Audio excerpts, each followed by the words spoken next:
Let me show you how I made this leather bag in 15 minutes.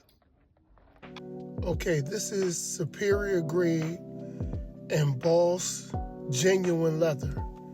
All right, so first I want to square it off. I'm making this 12 by 15. And also I'm gonna cut 2 little straps first because those will be our handles. And then I'm gonna fold it, measure it. I need these blocks. You need something solid under you when you're working.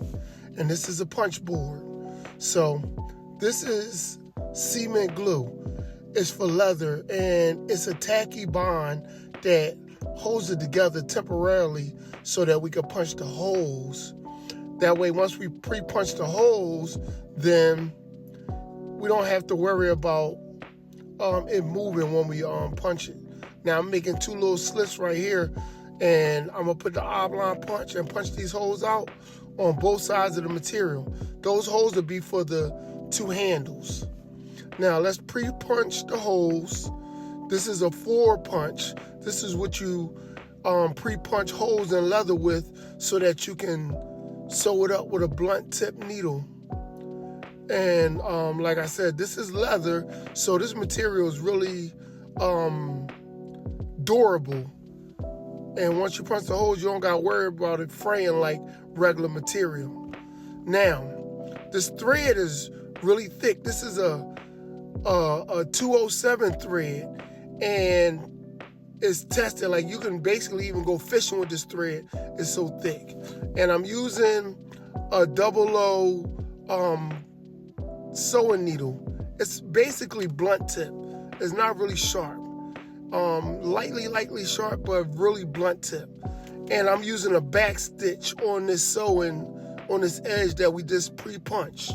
Now, the thing is that you can do a single stitch or a back stitch. A back stitch means that I'm only going to sew and go through the loop and back through it, so that way I'm only going up once. If I sew it once and go back down, it's not as snug as this back stitch. So I like to do this back stitch.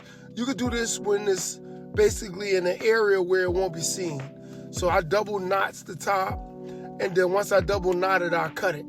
Now, anywhere where I put a knot, I'm going to go back and put a little teeny drop of glue. Now, that glue will stop that knot from coming open. Right here, once we sew it up, we're going to make a line across the tip of the bottom. I'm going to make my line 1.5 inches. And then I'll draw across. Usually I'll use a ruler for that, but I'm just eyeballing work.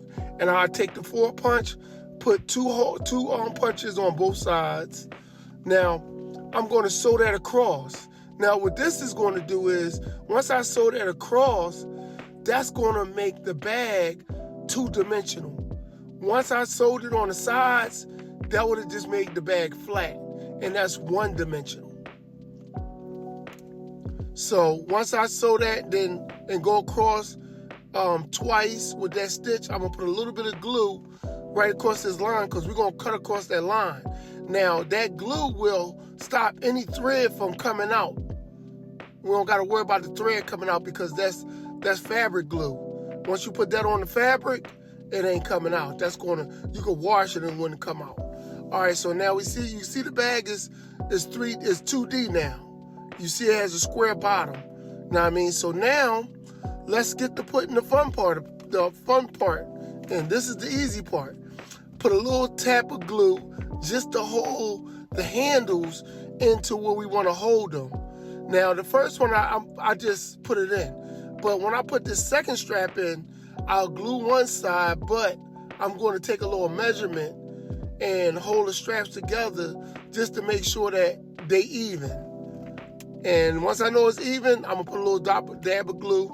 Now I got to get these rivets. I'm going to punch the holes in each strap.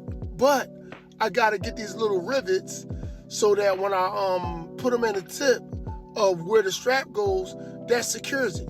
Now I don't got to worry about that strap coming apart. Put these little rivets in. There's a 2-cap rivet. I clip them on, hold them in place first. Then I need to get on this cement block.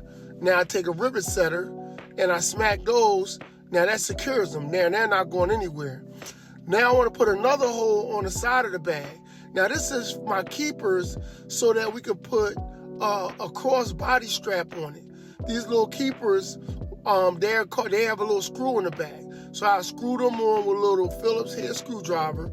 Now they're locked in place, and I don't have to worry about them coming off. But now I can add my cross-body strap. I can use a strap, but in this case, I'm going to use a chain. The chain is a nice little look right now. Like a lot of people liking the chain look. So I'm going to throw the chain on there. And now we're going to put a little bit of paper on the inside so we can see the shape of the bag. Now, let's see how this bag looks. What do y'all think? This bag was 15 minutes. It's a full, completed bag. Drop in, small tote. Drop a comment. Let me know what y'all think. How y'all feeling about this? Think you can make it?